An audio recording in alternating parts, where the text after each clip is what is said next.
The Godfather is one of the most purely authoritative films ever made.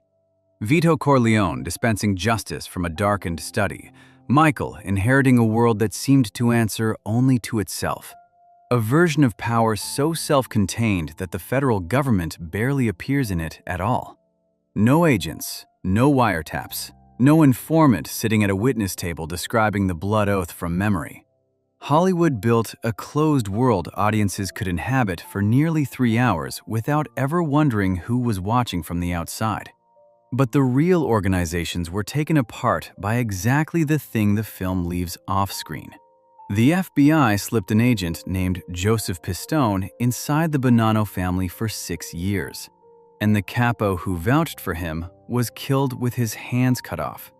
It kept a Colombo captain who admitted to dozens of murders on its own payroll for 30 years. It hid a microphone in a Jaguar dashboard and sent the bosses of New York to prison for 100 years each. What you are about to hear is the story Coppola left off the screen. Section 1. The film with no FBI in it, and the director who denied the Mafia existed. The most revealing thing about The Godfather is not what it shows, but what it leaves out. And what it leaves out almost completely is the federal government. Across nearly 3 hours of betrayal, murder, and succession, the most powerful crime-fighting institution in the country is functionally absent. There is local corruption in the form of Captain McCluskey, who is on Sollozzo's payroll and serves mainly to demonstrate that the police can be bought. There is a Senate hearing in the second film, played as theater the family manages to outmaneuver. There is no sustained federal pressure, no sense that an organization in Washington is patiently building a case that will one day put the men around the dining table in prison for the rest of their lives. The Corleones rise and fall according to an internal logic of loyalty and revenge, and the state watches from somewhere off-screen, ineffectual and corruptible. That absence was an accurate reflection of one historical fact, which is that for an astonishingly long time, the FBI did almost nothing about the American Mafia. The reason traced directly to the man at the top, J. Edgar Hoover, who ran the Bureau from 1924 until his death in 1972, publicly maintained for decades that there was no such thing as a national organized crime network. He preferred targets that produced clean headlines and posed no risk to his own institution. Bank robbers and kidnappers in the 1930s, suspected communists in the years after.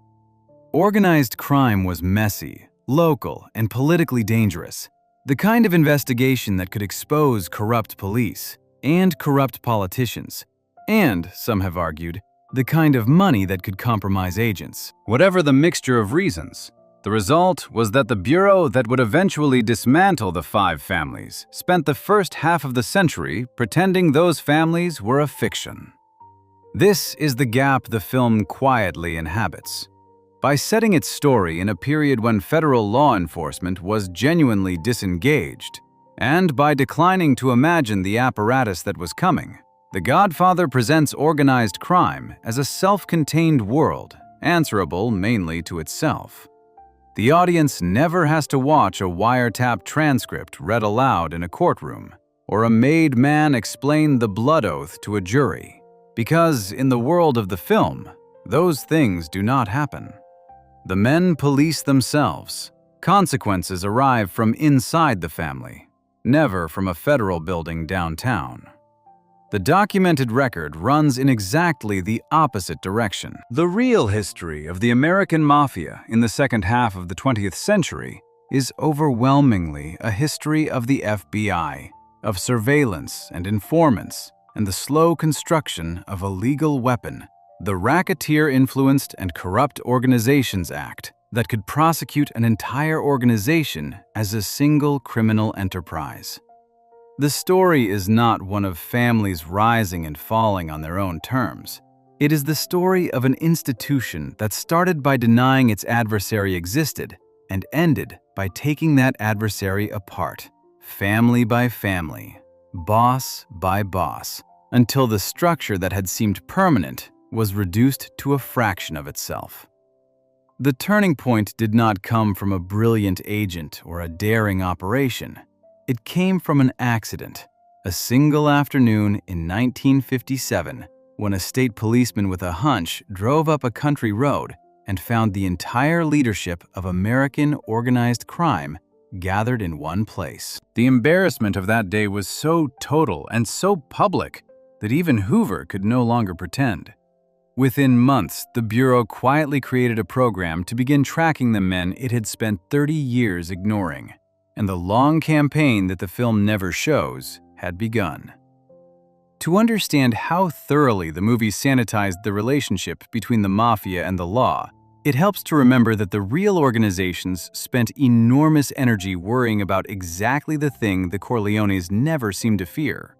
The induction ceremonies the FBI would later document, the codes of silence, the elaborate precautions about who could be trusted, all of it existed because the men inside these organizations understood that the state was a permanent threat. The film's serene confidence, the sense that the family controls its own fate, was a luxury the real bosses never had once the Bureau finally turned its attention on them. The man who finally forced the FBI to change its story was not a federal agent at all. He was a New York State Police sergeant named Edgar Croswell. And on November 14, 1957, the gathering he stumbled onto at a soda distributor's hilltop estate near the village of Appalachian would put roughly 100 Mafia bosses in their good suits and send dozens of them crashing through the woods. Section 2. Appalachian, 1957, and the backwoods raid that forced Hoover to admit the truth. Edgar Croswell was a detective sergeant in the New York State Police, working out of a small substation near Binghamton, far from the coastal cities where organized crime was supposed to live. He was 44 years old, methodical and unusually attentive, and for years he had kept a quiet eye on a local soft drink distributor named Joseph Barbara, a man known around the area as Joe the Barber. Barbara owned a sprawling fieldstone house on a 50-some-acre estate in the tiny community of Appalachian, and his record was not that of an ordinary beverage salesman. He had been a suspect in old gangland murders, and a Thompson submachine gun once linked to a killing had been found in his car years earlier. On November 13, 1957, Croswell and a trooper named Vincent Vasisco were at a motel in nearby Vestal on an unrelated matter when they overheard Barbara's son reserving several rooms for what was described as a gathering of men in the soft drink business. Croswell knew Barbara's reputation, and the booking struck him as worth a look. He and Vasisco drove past the Barbara estate and saw expensive cars beginning to arrive. The next day, they returned with reinforcements and began writing down license plates. The plates came back registered to known criminals from across the country.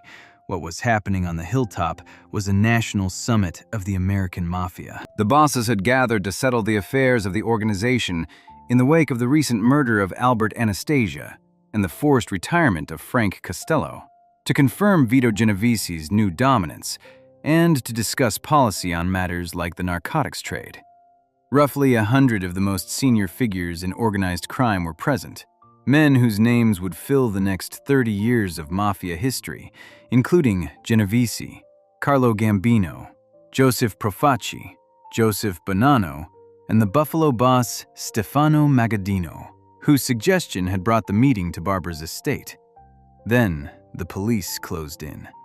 As word spread that troopers were running the plates and setting up roadblocks on the roads leading away from the property, the meeting dissolved into chaos. Some of the most powerful criminals in the United States, men accustomed to absolute deference, scrambled out of the house and into the surrounding woods, running through the fields in their tailored suits and polished shoes, some of them losing their footwear in the mud. The image was almost comic, and that was precisely why it was so devastating. The state police arrested around 58 of them, took down their names and let them go because the men had committed no obvious crime beyond gathering at a private home. The legal aftermath was a near-total failure. About 20 of the attendees were eventually convicted of conspiring to obstruct justice and lie about the purpose of the meeting, and an appeals court threw out every one of those convictions, noting that the cases rested almost entirely on suspicion. By the narrow standard of the courtroom, Appalachian produced nothing. By every other measure, it changed American law enforcement permanently. The reason was the simple, undeniable fact of the gathering itself. There was no longer any way to argue that organized crime was a scatter of unrelated local gangs. 100 of the country's top criminals had traveled from California and Florida and Cuba and across the Northeast to sit down together at one estate in rural New York, which meant a national structure existed, with a leadership that met to make decisions. J. Edgar Hoover, who had spent decades insisting otherwise, could not survive the contradiction in public. Within a short time, the Bureau acknowledged the seriousness of the problem and created an internal program, the Top Hoodlum Program, ordering field offices to begin identifying and tracking the major organized crime figures in their territories. That program was the quiet beginning of everything that followed. It produced the surveillance, the informant relationships, and the institutional knowledge that the FBI would spend the next several decades building into cases. None of it would have happened on that timeline if a state trooper near Binghamton had not noticed too many Cadillacs on a back road. The most important early blow against the American Mafia came not from the Bureau the film erases, but from a local cop the film could never have imagined. And the federal government's role began with the embarrassment of having been caught pretending the enemy was not there. Before we move on, if you're enjoying this analysis, please consider subscribing. It helps the channel tremendously. Appalachian proved the structure existed, but it still could not provide a voice from inside it. That arrived 6 years later, in the form of a Genovese soldier named Joseph Valachi, who sat before a Senate committee and a television audience of millions in the autumn of 1963, and said out loud the name the organization had killed for decades to keep secret. Section 3. Joseph Valachi, the soldier who said Cosa Nostra out loud on television. Joseph Valachi was not an important man inside the Mafia. He was a soldier, the lowest rung of a made member, a career criminal who had spent decades in the Genovese family running numbers, dealing in stolen goods, and occasionally killing people, without ever rising to any position of consequence. What made him historically enormous was that he became the first initiated member of the American Mafia to publicly confirm that it existed, and to describe in detail how it worked. Everything the FBI had inferred from the outside, Valachi narrated from the inside, and he did it on national television. He arrived at that point through fear. Valachi had been convicted of narcotics trafficking in 1959 and sentenced to 15 years, and he ended up at the federal penitentiary in Atlanta, where, as it happened, the boss of his own family, Vito Genovese, was also imprisoned. Valachi became convinced that Genovese had marked him for death, suspecting him of being an informant. And, in the paranoid logic of a man who believed a contract had been placed on his life, Valachi attacked another inmate he mistook for the assassin sent to kill him. He beat the man to death with a pipe. It was the wrong man.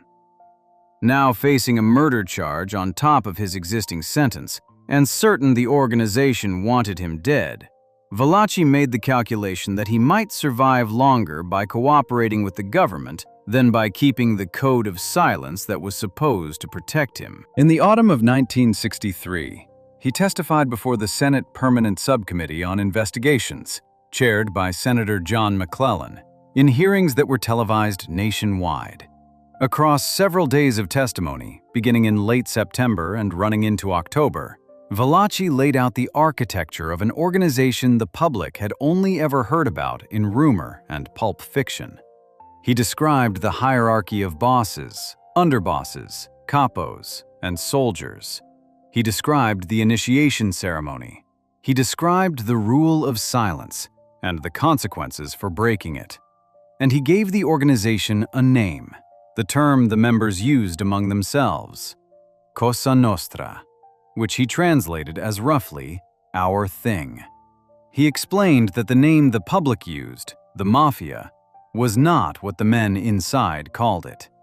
The testimony was a sensation. For the first time, ordinary Americans watched a genuine member of the organization sit at a table and explain, calmly and in detail, the inner workings of a criminal society that the director of the FBI had spent his career denying. When McClellan asked Valachi why he had not simply left the organization once he wanted out, Valachi explained that leaving was not possible, that once a man was inside, the organization would hunt him for the rest of his life. The simplicity of that answer captured something the film romanticized into loyalty and revealed it as something closer to a trap. For the FBI, the value of Valachi was immense, even though some inside the Bureau privately dismissed the importance of what he revealed.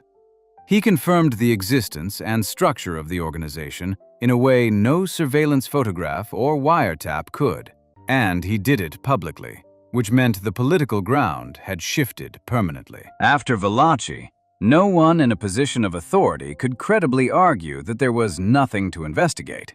His testimony gave momentum to a wave of new federal interest in organized crime and helped justify the legal tools that would eventually be built to fight it. A journalist named Peter Maas later turned Valachi's account into a book, which spread the disclosures even further into the public imagination. Valachi himself paid the price the organization always extracted from those who talked. A bounty was reportedly placed on his head, a six-figure sum that the Mafia, for all its reach, was never able to collect. He lived out his remaining years in federal custody, under guard, a marked man who could never be released into a world where the organization was waiting. He died of a heart attack in 1971 at the Federal Correctional Institution at La Tuna in Texas, still in custody, still under sentence, the bounty uncollected. He had been a minor soldier his entire career, and in the end, he did more damage to the American Mafia than almost any boss, simply by sitting at a table and describing what he had seen. What the film could never show, because it had no federal apparatus in it to receive such a thing, was the significance of a single insider deciding to talk. In the world of The Godfather, the code of silence holds, and the family's secrets stay inside the family. The real organization discovered, through Valachi, that the code was only ever as strong as the most frightened man who held it, and that the government had learned it could turn that fear into testimony. Valachi described the structure from memory, as a man who had lived it for 30 years. The next great breach would come from the opposite direction, from someone who walked into the organization from the outside on purpose. Beginning in 1976, an FBI agent named Joseph Pistone spent 6 years inside the Bonanno family answering to the name Donnie Brasco. Section 4. Donnie Brasco and the agent who spent 6 years inside the Bonanno family. Joseph Pistone was an FBI agent with an unusual set of qualifications for the assignment that would make him famous. He had grown up around Italian-American neighborhoods. He spoke the cadence and understood the codes, and he could pass in a world where an outsider would be spotted and killed within days. In 1976, the Bureau sent him undercover with a cover identity built around the name Donnie Brasco, a small-time jewel thief and burglar with no obvious connection to law enforcement. No FBI agent had ever penetrated the inner workings of an American Mafia family before. The operation was supposed to last a few months. It lasted 6 years. Pistone built the identity slowly and patiently, appearing in the social world of Little Italy as a stranger, making acquaintances, demonstrating that he was a competent thief who knew the rules and did not ask questions. Over time, he attached himself to members of the Bonanno family, one of New York's 5 families, working his way into the orbit of a soldier named Benjamin Ruggiero, known as Lefty, a hardened figure said to have killed many men over his long career. Ruggiero took to the younger man, became his mentor and partner, and vouched for him, which, inside the organization, was an act that staked Ruggiero's own life on Brasco's authenticity. Pistone also came under the wing of a capo named Dominic Napolitano, known as Sonny Black, a more senior figure who likewise came to trust him. For years, Pistone lived a double life of extraordinary strain. He participated in the surface activity of the crew, the fencing of stolen goods, the loan sharking and gambling, while carefully avoiding the one thing that would have destroyed him morally and legally, which was committing a murder himself.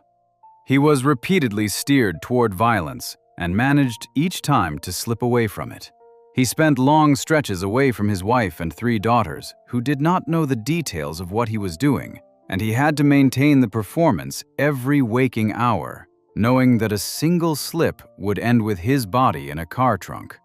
He gathered, across those years, an enormous quantity of intelligence about the structure, the membership, and the operations of the Bonanno family and the families around it. By 1981, the operation was approaching a point of no return. A war had broken out inside the Bonanno family after the 1979 murder of the boss, Carmine Galante, and the violence was escalating. Napolitano, rising in the chaos, was preparing to have Brasco formally inducted as a made member, an outcome that would have placed an FBI agent inside the sworn brotherhood of the Mafia. To complete the induction, Brasco was expected to carry out a killing, and the target was a rival named Anthony Indelicato. The Bureau decided the risk had become too great. Over Pistone's own objection, because he believed he was close to being made, his superiors pulled him out in late July of 1981. Then, the FBI did something calculated and devastating. Agents approached the Bonanno leadership and informed them that the man they had known as Donnie Brasco, the man Ruggiero had vouched for and Napolitano had trusted and was about to induct, was an FBI agent. The revelation detonated inside the family. The code that had governed everything had been violated, not by a weak member breaking under pressure, but by an outsider who had been welcomed into the heart of the organization for 6 years. The consequences were exactly what the rules demanded. Dominic Napolitano had vouched for and sponsored an FBI agent, and under the logic of the organization, that error could be paid for only one way. On August 17, 1981, he was summoned to a meeting. Understanding what was coming, he gave away his jewelry and the keys to his apartment to a bartender so someone would look after his pet pigeons. He was killed at the meeting, and his hands were later cut off, a message about the hands that had welcomed an agent into the family. Ruggiero was arrested before the organization could reach him. The Mafia placed a $500,000 bounty on Pistone, who lived the rest of his life under a changed identity. His evidence produced more than 200 indictments and over 100 convictions, and helped justify the Bonanno family's removal from the commission. The film could not show this because the film has no FBI to send a man inside. The trust the Corleones extend is always to their own, and betrayal, when it comes from a known brother like Fredo. The real organization learned that the most dangerous figure was not the weak relative, but the friendly newcomer with a recorder somewhere on his person, vouched for by men who would die for the mistake. Before we move on, if you're enjoying this analysis, please consider subscribing. It helps the channel tremendously. The Bureau had learned it could put one of its own men inside the Mafia. What it would not admit for years was that it had also been keeping a man inside the Mafia who never stopped killing. a Colombo captain named Gregory Scarpa, whose own FBI handler, an agent named Lynn DeVecchio, would later stand accused of feeding him the names of people who promptly turned up dead. Section 5. Gregory Scarpa, the killing machine the FBI kept on its own payroll. The Donnie Brasco operation was the FBI at its most admirable, an agent risking everything to gather evidence from inside. The case of Gregory Scarpa was the same surveillance war seen from its darkest angle, and it is the story the Godfather's clean moral architecture could least afford to show, because it implicates the law itself in the killing. Scarpa was a captain in the Colombo family, a violent and prolific murderer who, by some accounts, stopped counting his victims after 50, a man who earned the nicknames the Grim Reaper and the Killing Machine. He was also, for roughly 3 decades, a paid top-echelon informant for the FBI.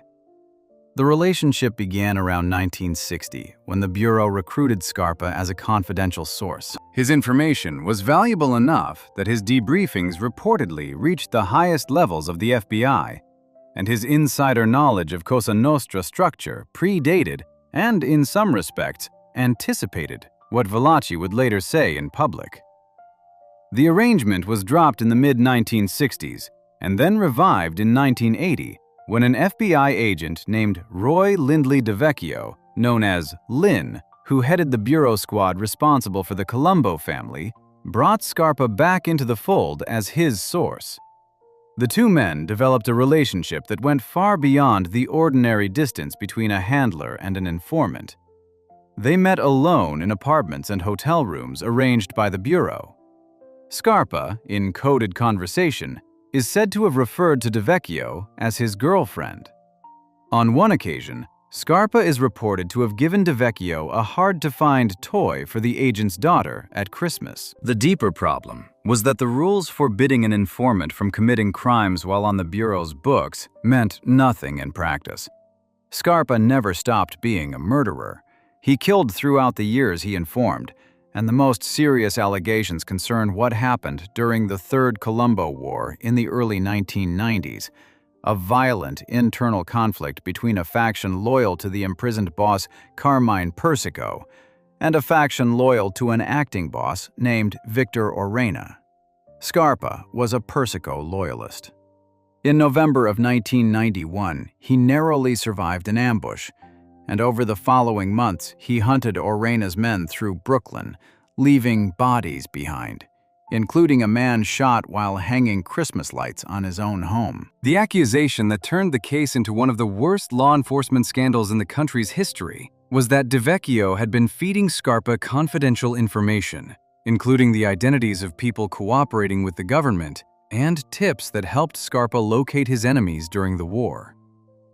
In other words, the allegation was that an FBI agent had been an accessory to murder, supplying a serial killer with the intelligence he used to kill.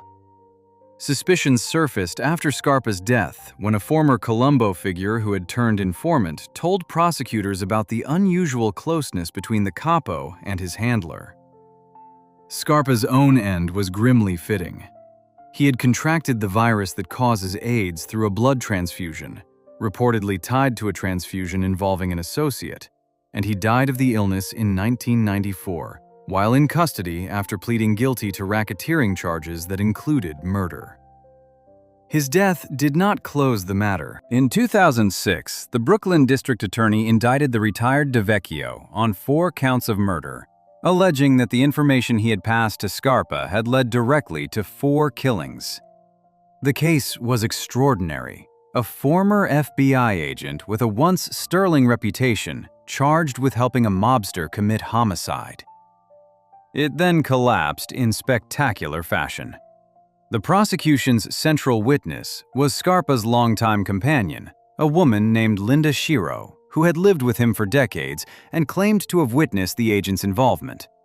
Midway through the 2007 proceedings, old recordings surfaced in which Shiro had given an account that contradicted her testimony, and the case fell apart almost overnight. The charges against DeVecchio were dismissed. He maintained his innocence, retired to Florida, and was supported by colleagues from the federal law enforcement community, some of whom helped fund his defense.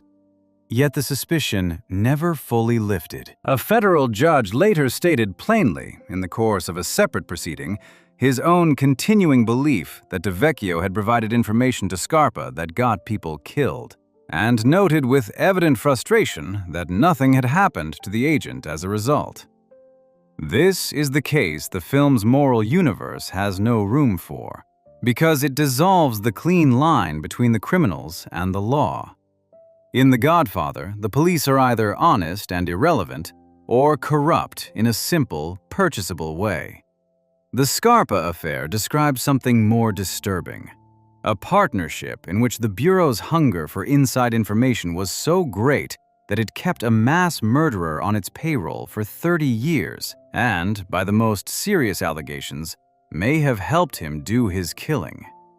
The distance between that and a patriarch dispensing measured justice from a study is the distance between a movie and a federal case file. Scarpa's relationship with the Bureau was the shadow side of the same surveillance war that produced the FBI's single greatest courtroom victory. Beginning in 1985, a federal prosecutor named Rudolph Giuliani used hidden microphones, including one concealed inside the dashboard of a Jaguar, to put the entire ruling commission of the American Mafia on trial at once. Section 6. The commission trial and the microphones that proved the board of directors was real. The single most important fact established by Joseph Valachi in 1963 was that the American Mafia had a national governing body, a commission made up of the bosses of the major families, which functioned as a kind of board of directors resolving disputes and approving major decisions. For 2 decades after Valachi, that body remained a thing described by informants, but never proven in a courtroom in a way that could put its members in prison. The breakthrough came from the same source that had quietly powered the entire federal campaign since Appalachian, which was electronic surveillance, the patient placing of hidden microphones where the bosses spoke freely. The investigation that became the Mafia Commission trial drew on roughly 5 years of work, the dedication of more than 200 federal agents, and the use of more than 170 court-approved wiretaps, alongside concealed bugs planted in homes, offices, restaurants, social clubs, and cars. The decisive recordings captured the bosses discussing the structure and business of the commission itself.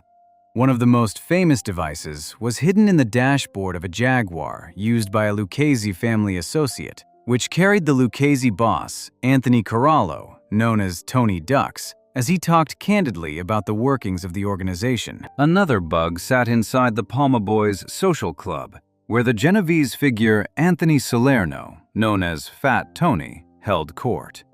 The men were recorded, in their own words, confirming everything the government needed to prove the commission was real and that they sat on it. In February of 1985, the United States Attorney for the Southern District of New York, Rudolph Giuliani, unveiled an indictment that aimed to do something no prosecutor had attempted, which was to convict the entire leadership of the New York Mafia in a single case by charging them under the Racketeer-Influenced and Corrupt Organizations Act as the operators of the criminal enterprise known as the Commission. The defendants included the bosses of multiple families: Salerno as the front boss of the Genovese family, Corallo of the Lucchese family, Carmine Persico of the Colombo family, and Philip Rastelli of the Bonanno family, along with several underbosses and subordinates. The Gambino boss, Paul Castellano, had been named as well, but he was murdered in December of 1985 on the orders of John Gotti before the trial reached its conclusion and was removed from the case. The trial itself, which ran into the autumn of 1986, was a spectacle.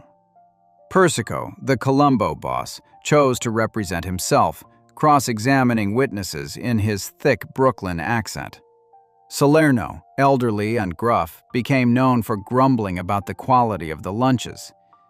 Beneath the moments of dark comedy, the evidence was overwhelming. The jury heard the bosses on tape in their own voices, discussing the organization the government said they ran. The RICO theory, which allowed prosecutors to treat the whole leadership as a single enterprise rather than trying to pin individual crimes on individual men, transformed what had once been impossible into something a jury could grasp. On November 19, 1986, the jury convicted 8 defendants on all counts. The sentencing in January of 1987 was crushing. 7 of the men, including Salerno, Corallo, and Persico, received sentences of 100 years, the maximum available under the statute, along with substantial fines. The bosses of the most powerful crime families in the United States were sent away effectively for the rest of their lives. Most of them died in prison. The importance of the case went far beyond the individual defendants. It proved that the RICO statute could be used to decapitate an entire organization at once, and it demonstrated that the electronic surveillance the Bureau had been building since the Top Hoodlum program could carry a prosecution all the way to conviction of the highest figures in the Mafia. Giuliani himself said the trial was not the end of the fight, but the opening of a door. And he was right. It became the template for a wave of prosecutions across the country that would hollow out the families over the following decades. There is a detail that captures how completely the real world diverged from the film. According to the informant Gregory Scarpa, the bosses, enraged at the prosecution, discussed a plan to murder Giuliani himself, and the idea was reportedly supported by Persico and by Gotti before the rest of the commission rejected it as too reckless. The Corleone world treats the killing of a prosecutor as unthinkable because the prosecutor barely exists in that world.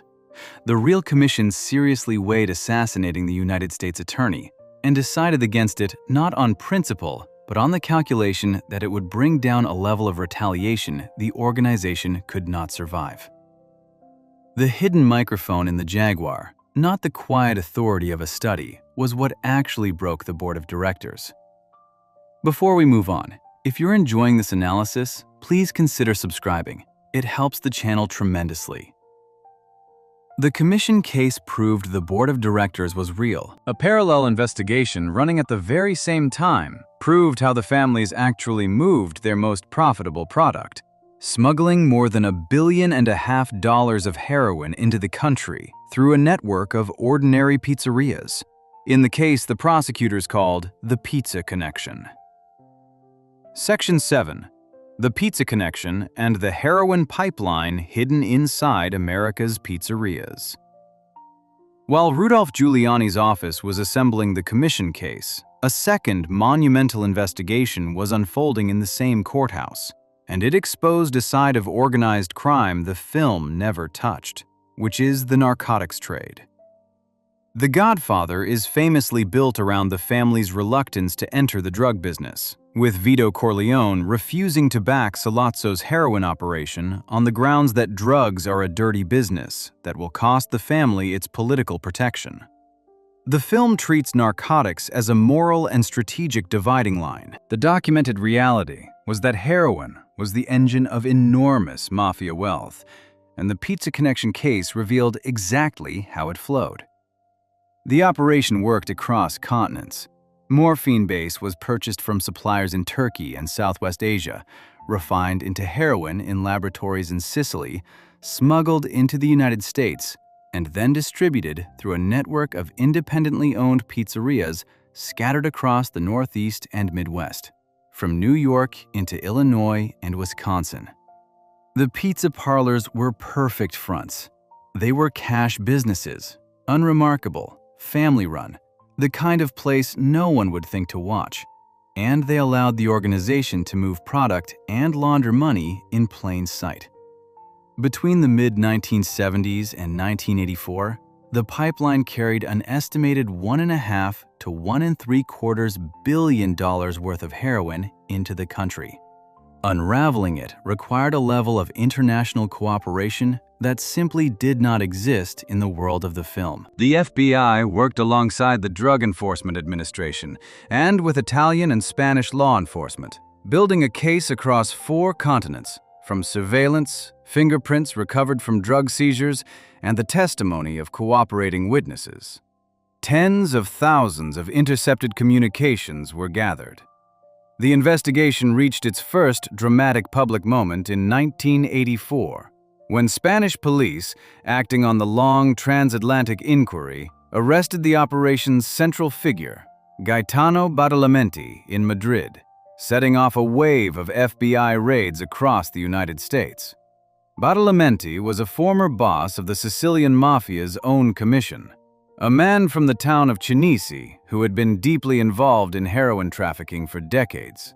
He and the other principal figure in the American end, Salvatore Catalano, sat at the center of a sprawling conspiracy. When the case came to trial in the Southern District of New York in the autumn of 1985, before Judge Pierre Leval, there were 22 defendants, nearly all of them Sicilian-born.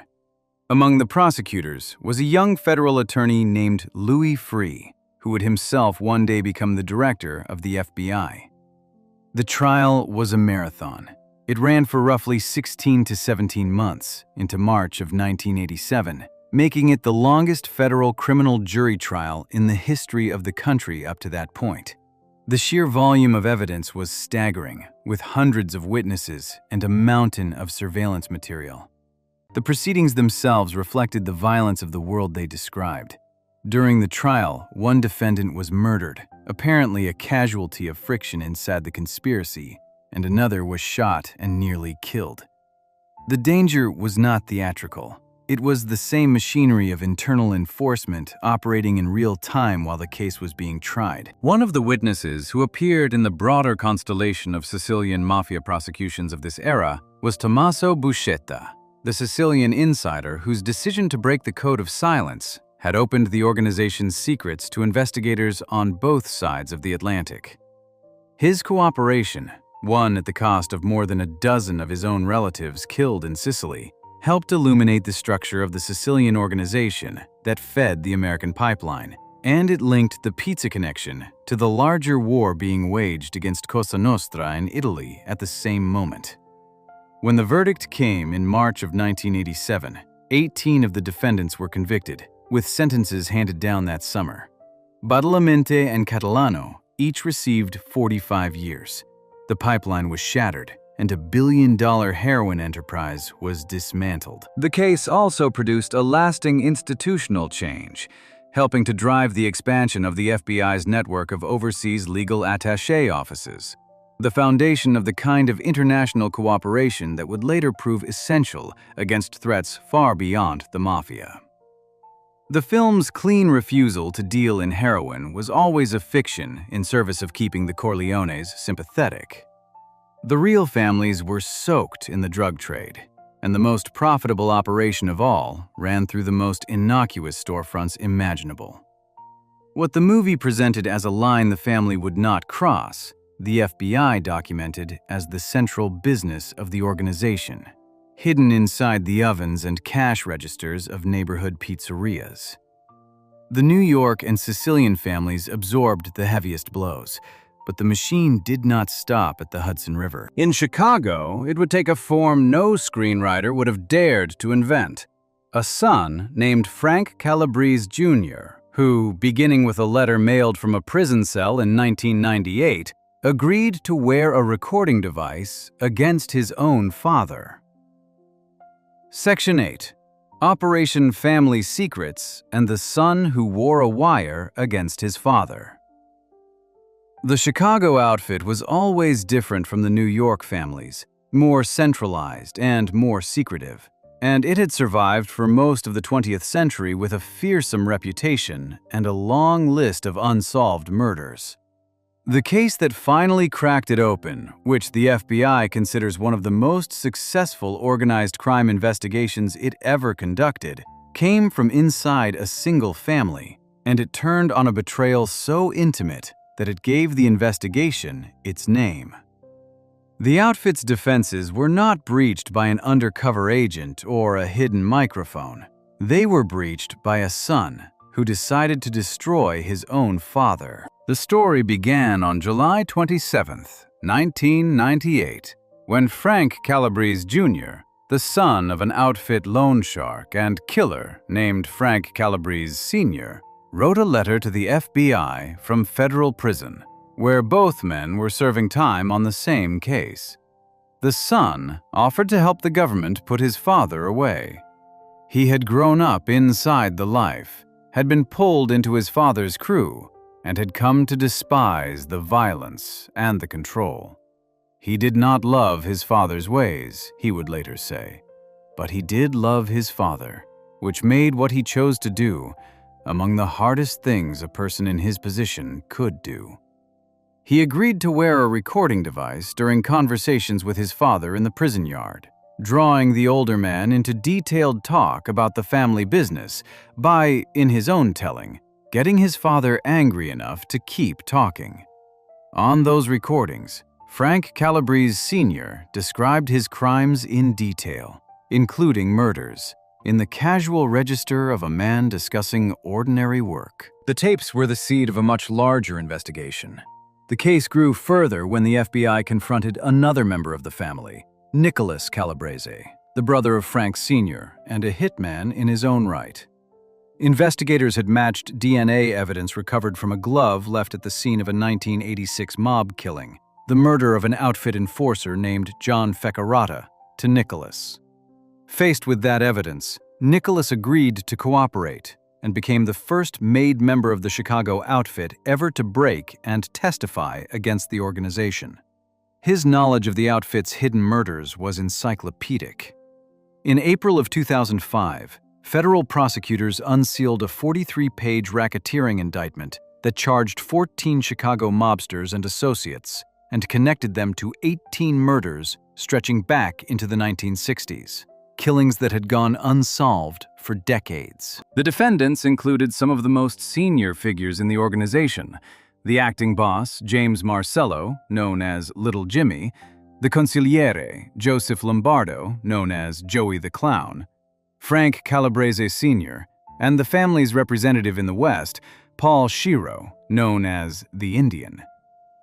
Lombardo responded to the indictment by vanishing, going on the run for months before FBI agents finally cornered him in the Chicago area and arrested him in an alley. The trial, in the summer of 2007, was a landmark. Both Frank Calabrese Jr. and Nicholas Calabrese took the stand and delivered the testimony that tied the defendants to murder after murder.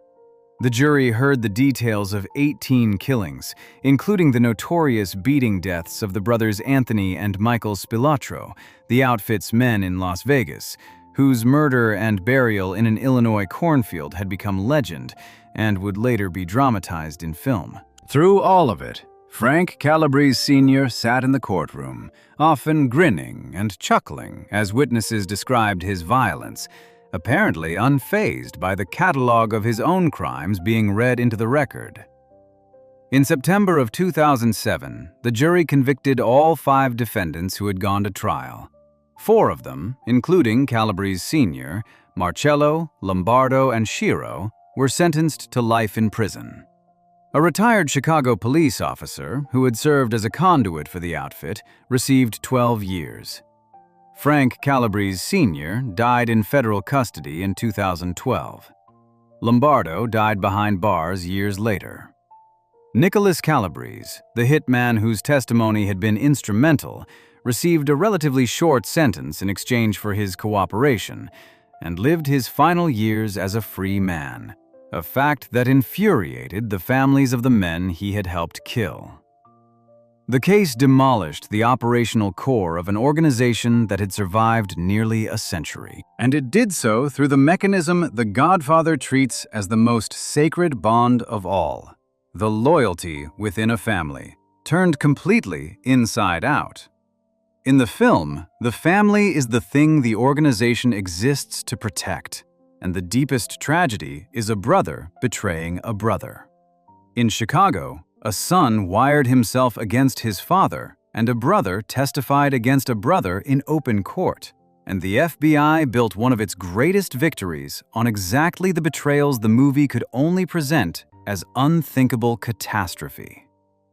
Before we move on, if you're enjoying this analysis, please consider subscribing. It helps the channel tremendously.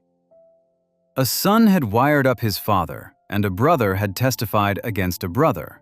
The last barrier left to fall was the one the film treats as absolute and unbreakable. In 2004, the boss of the Bonanno family, Joseph Massino, the only New York Godfather still walking the streets a free man, became the first sitting boss in American history to sit down with the FBI and agree to wear a wire. Section 9. Joseph Massino, the last Don, and the first sitting boss ever to flip. By the early 2000s, the relentless campaign that had begun with a state trooper at Appalachian had reduced the New York Mafia to a shadow of what it had been. The commission trial had imprisoned the bosses of the 1980s for 100 years each.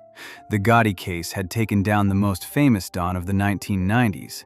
By around 2001, Joseph Massino, the boss of the Bonanno family, had the distinction of being the only official boss of a New York family who was not behind bars, which earned him a nickname that doubled as an epitaph for an entire era, the Last Don.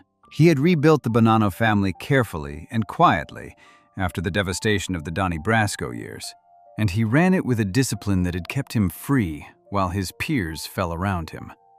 Massino had come up the hard way, born in Queens in 1943, and drawn to crime as a boy, stealing homing pigeons at the age of 12, and graduating to truck hijacking as a young man.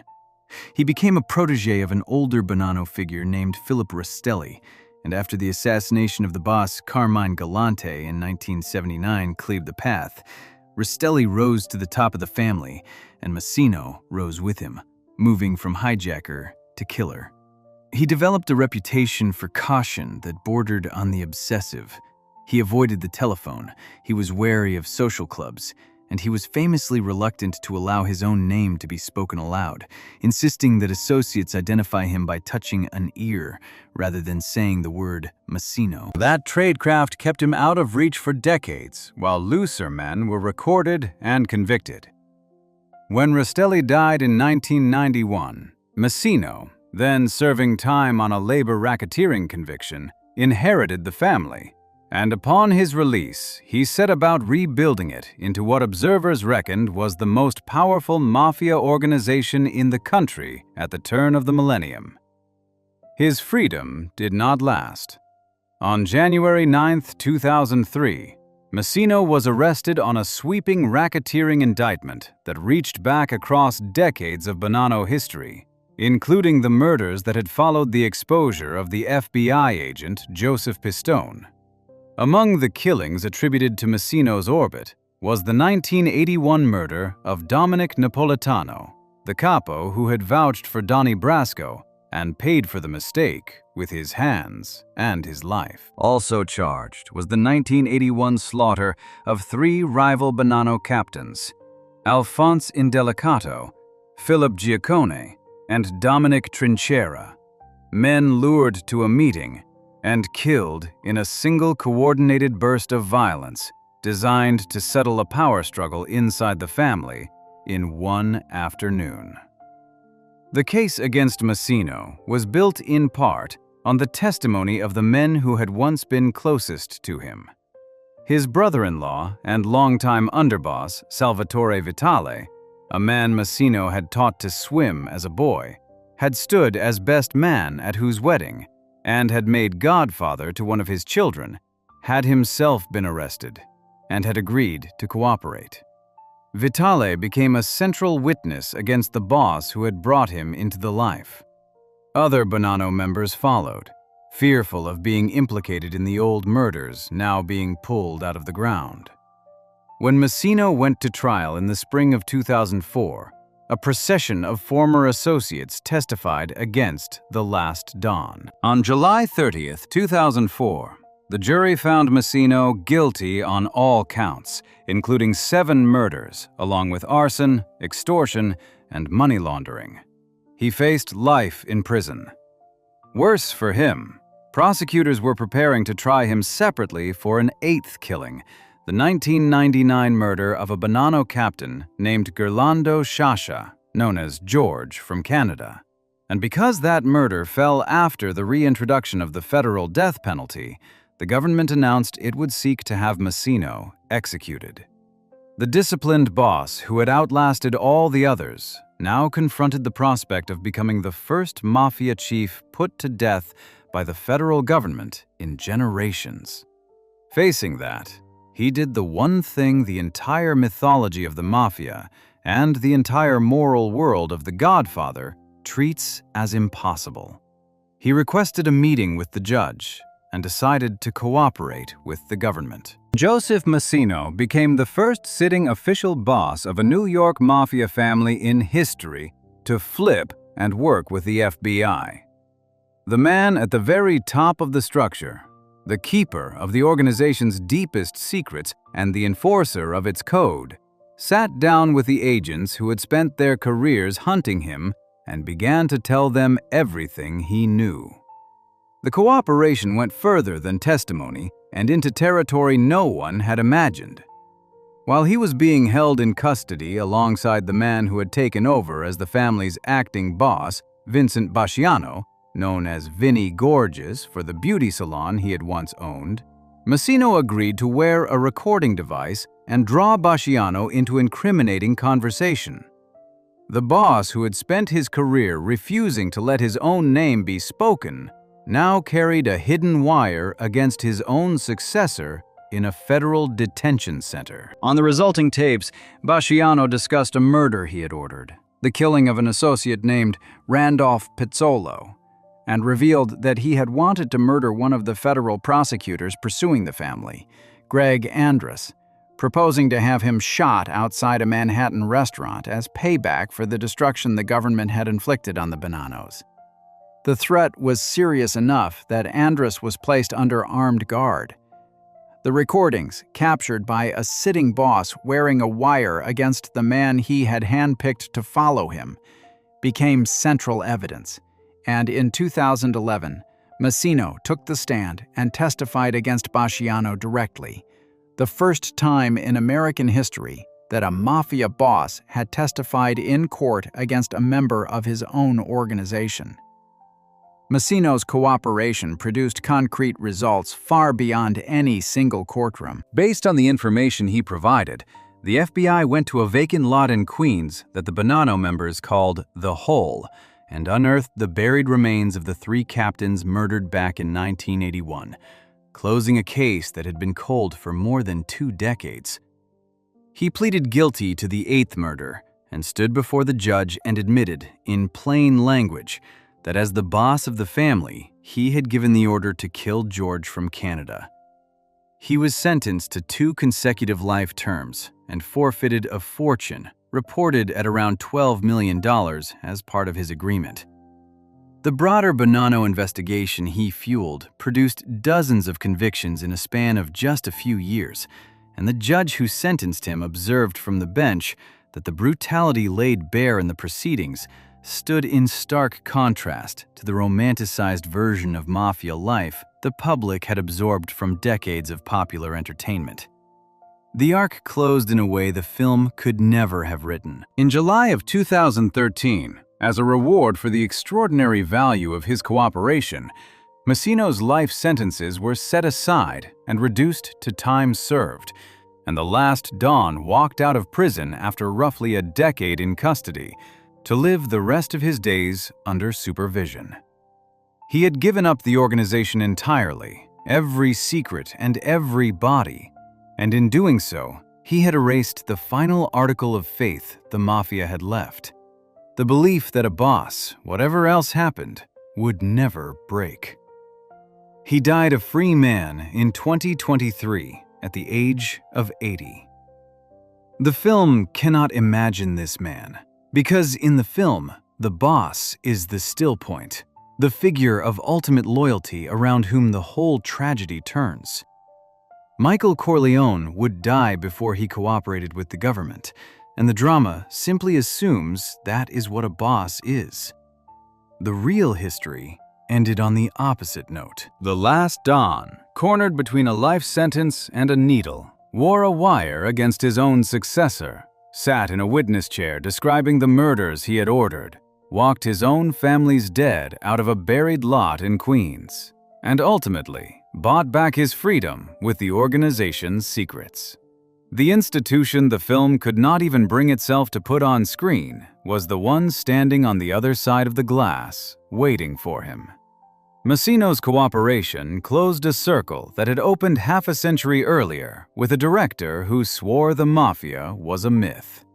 What remains is to set the entire record beside the film that taught the world otherwise, and to measure the distance between the quiet study on the daughter's wedding day and the documented case files the Bureau spent 50 years assembling.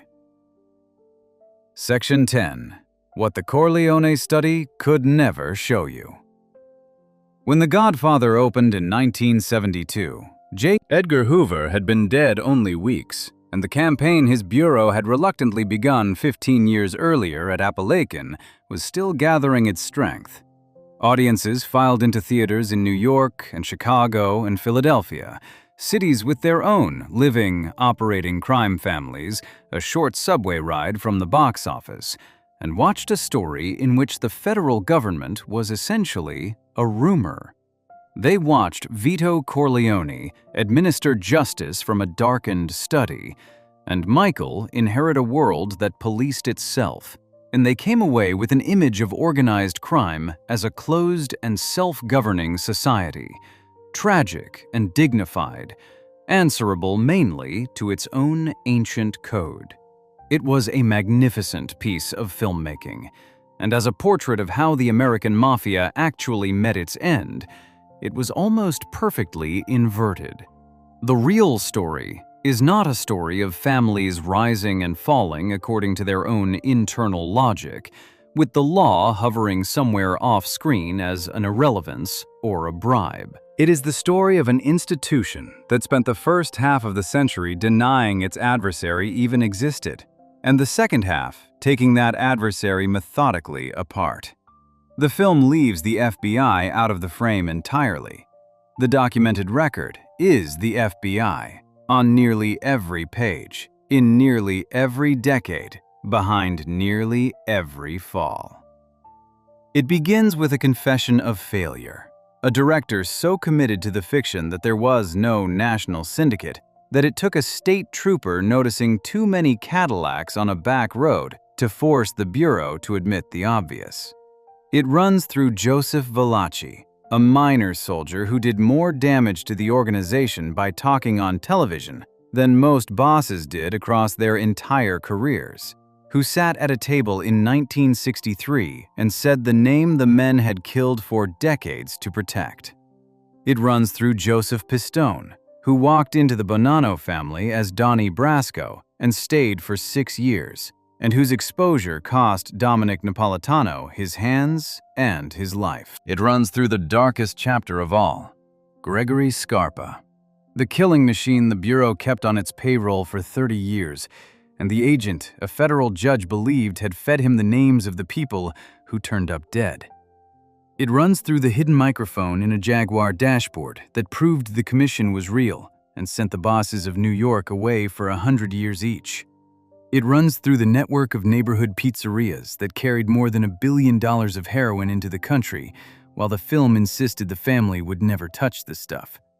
It runs through a son in Chicago who wired himself against his father and a hitman who testified against his own brother to close 18 murders that had gone unsolved for a generation. And it ends with Joseph Massino, the last Don. The boss the mythology said would never break, sitting in a witness chair, wearing a wire against his successor, walking the FBI to a buried lot to dig up his own family's dead, and finally buying back his freedom with the organization's secrets. There is a single thread running through all of it, and it is not the thread the film celebrates. The movie celebrates loyalty, the code, the family that holds together against the world. The record describes the patient erosion of exactly that. What the FBI built, slowly and without drama, was a machine that made the code unsustainable. The Racketeer-Influenced and Corrupt Organizations Act, the legal weapon refined across these cases, allowed prosecutors to charge an entire organization as a single criminal enterprise, which meant a soldier could be convicted for the acts of the family as a whole and could be facing the rest of his life in prison whether he cooperated or not. The arithmetic changed. Once a man understood that silence would buy him a death behind bars regardless, the incentive that had held the organization together for half a century began to dissolve. Every cooperator who survived and stayed alive and unharmed taught the next one that survival was possible. The code held only as long as the most frightened man who carried it, and one by one, from Valachi to Vitale, to a brother in Chicago, to a boss in Queens, the frightened men decided to talk. The bureau that accomplished this was itself transformed by the work. It began as an institution whose director denied the problem existed, and ended as one with surveillance expertise, informant networks, international legal attaché offices, and a body of law specifically designed to take organizations apart from the top. The same techniques sharpened against the 5 families, the long undercover penetrations, the electronic surveillance, the cultivation of insiders, the enterprise prosecutions, would later be turned against drug cartels, against public corruption, against terrorism. The campaign that began with embarrassment in a field near Binghamton reshaped American federal law enforcement for the rest of the century. The Godfather needed the FBI to stay off-screen in order to work. Its moral universe depends on the family being the only real power in the room, on consequences arriving from inside the organization rather than from a federal building downtown, on a world where the law is either absent or for sale. The moment you let in the wiretaps, the informants, the RICO indictments, and the agents who spent entire careers building cases that would empty the dining table into federal prisons, the spell breaks. The family stops looking like a self-governing principality with its own tragic grandeur and starts looking like what the case files actually describe: an organization under permanent siege by a state that had finally learned its name and would not stop until it had the bosses on tape and the soldiers on the stand. The men in the film believe their world is permanent, that the family will endure because the code endures, that a boss will always be a boss and a soldier will always keep silent. The real bosses learned otherwise, in courtrooms and detention centers and on the witness stand. They learned that the bounty on a traitor could go uncollected for years, while the traitor lived comfortably under a new name, the way Valachi died of natural causes in federal custody, with a 6-figure price on his head no one could claim. They learned that an agent could be welcomed into the family for 6 years and walk out with enough to indict 200 men. They learned that the patient machinery on the other side of the glass did not get angry, and did not forget, and did not need to win every confrontation, only to outlast the loyalty that held the organization together. The distance between the Corleone study and the documented record is the distance between an organization that polices itself and an organization that was dismantled from the outside, name by name and family by family, across half a century of work the film could not afford to show. The wedding day study, the measured authority, the offer no one refuses, all of it depends on keeping the federal apparatus out of the frame, because the apparatus is the thing that actually wrote the ending. The Mafia of the movie answers only to itself and falls when it falls, for reasons of its own.